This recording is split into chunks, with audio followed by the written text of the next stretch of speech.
खबर चतरा से है, जहां झारखंड राज्य के सबसे पिछड़े जिले में शुमार चतरा को जल्द ही एक बड़े निजी उद्योग की सौगात मिलने वाली है, जिससे न सिर्फ यहां के सैकड़ों हुनरमंद हाथों को स्थानीय स्तर पर रोजगार मिलेगा, बल्कि चतरा के शुद्ध देसी गांवों से निकलने वाले धानों के चावल का स्वाद देश के लोगों के साथ साथ विदेश के लोग भी चख सकेंगे। चतरा के 2 युवा कारोबारियों की हिम्मत और सकारात्मक सोच के बदौलत जिले को पहला राइस मिल का सौगात मिलने जा रहा है। इस उद्योग के स्थापना के साथ ही साथ अपने खेतों में दिन रात कड़ी मेहनत करने वाले जिले के तमाम किसानों को भी उनकी मेहनत का उचित सम्मान मिलेगा। मेहनत करने वाले किसानों को धान विक्रय के झंझट से छुटकारा मिलने के साथ ही साथ उन्हें आर्थिक रूप से समृद्धि मिलेगी। वहीं सरकार को भी राजस्व का बड़ा फायदा होगा। 5 अप्रैल को सांसद कालीचरण सिंह मिल का उद्घाटन करेंगे। इस उद्घाटन कार्यक्रम में पूर्व मंत्री सत्यानंद भोक्ता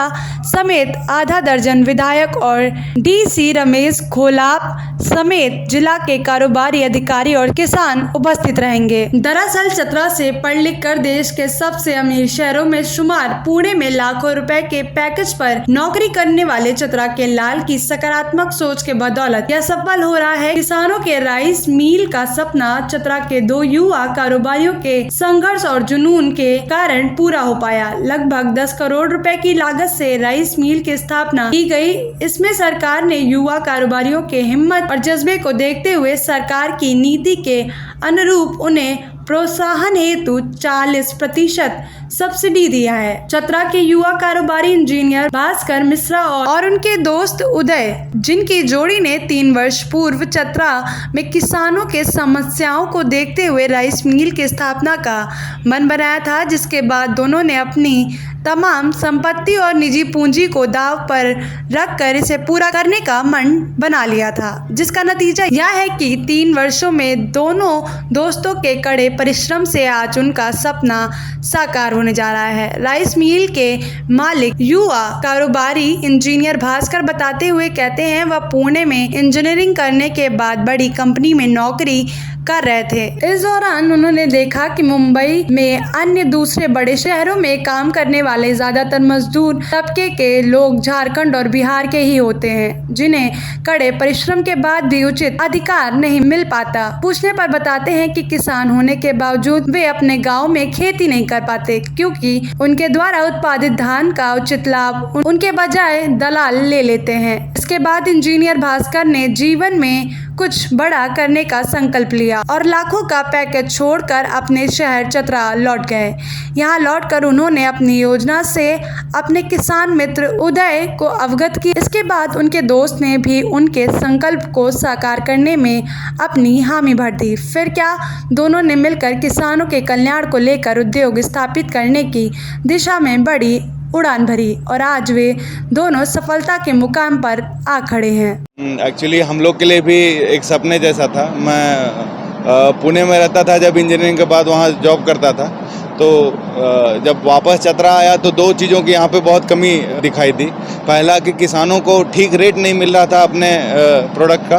दूसरा कि यहाँ एम्प्लॉयमेंट बहुत ज़्यादा था। हम लोग महाराष्ट्र में भी रहते थे तो मैक्सिमम लेबर या तो बिहार के या झारखंड के होते हैं। तो मैं और मेरे एक मित्र हैं उदय वर्मा जी, उन दोनों लोगों ने विचार किया कि हम लोगों को कुछ यहाँ पे करना चाहिए, जिससे एक तो किसानों को बेनिफिट हो और दूसरा एम्प्लॉयमेंट भी जनरेट हो।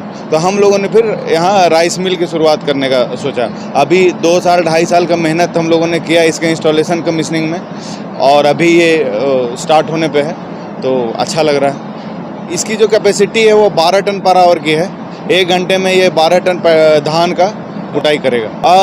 अभी जो हमारे पास अपॉर्चुनिटी है, मेनली जो यहाँ हमारे एरिया में जो धान होता है वो मिडिल ईस्ट की कंट्रीज़ हैं, फिर अफ्रीकन कंट्री में ही निर्यात होता है। बाकी जो मशीन है बहुत एडवांस टेक्नोलॉजी का लगा हुआ है। जापान की मशीन सटाके है, जो राइस मिल में या मिलिंग में कहें सबसे एडवांस मशीन है। तो हम लोगों ने ये लगाया, तो हम इससे प्रीमियम क्वालिटी की भी चावल एज आउटपुट ले सकते हैं। बट अभी जो हमारे पास अपॉर्चुनिटी है वो middle east and African country का है, कीनिया का है, साउथ अफ्रीका का है, और फ्रॉम फर्स्ट लॉट हम लोग ये मटेरियल एक्सपोर्ट करेंगे बाहर। तो यहाँ पे होता क्या था, किसान के तो लाभ है ही, सरकार का भी लगभग 4 से 5 करोड़ रुपया पर साल हर एक साल बचत है ट्रांसपोर्टिंग मद में। चूँकि यहाँ का धान रामगढ़, हजारीबाग और कोडरमा जाता था, तो जिसमें दोनों तरफ से, इधर से धान जाने का, उधर से चावल आने का, दोनों तरफ से ट्रांसपोर्टिंग लगता था, वो ट्रांसपोर्टिंग बचत होगा। दूसरा है कि चतरा में जो किसान है उचित मूल्य का धान मिलेगा, व्यापारी कम रेट में खरीदते थे, यहाँ जो मानक रेट होगा उस रेट पे यहाँ सबको मूल्य मिलेगा, उससे फ़ायदा होगा, तुरंत भुगतान होगा, इससे फ़ायदा होगा। और दूसरा है क्या रहे फ़ायदा कि जो बड़े किसान हैं अगर वो चाहते हैं कि हम चावल ले जाएं तो अपना धान देंगे, चावल ले जाएंगे। हम लोग ये प्रयास अगले साल से करेंगे कि जो ये मानक के दर से 65 किलो या 60 किलो जो भी चावल निकलेगा 1 क्विंटल में, उतना हम लोग चावल देंगे, उनसे धान लेंगे। तो ये काफ़ी मतलब फ़ायदेमंद है। पर डे है 200 टन है और इसका अभी अनुमानित लागत है 24 करोड़ रुपया, जिसमें 14 करोड़ बैंक से लिए हैं और 10 करोड़ रुपया हम लोग इधर उधर करके मतलब भास्कर और हम दोनों लगाए हैं।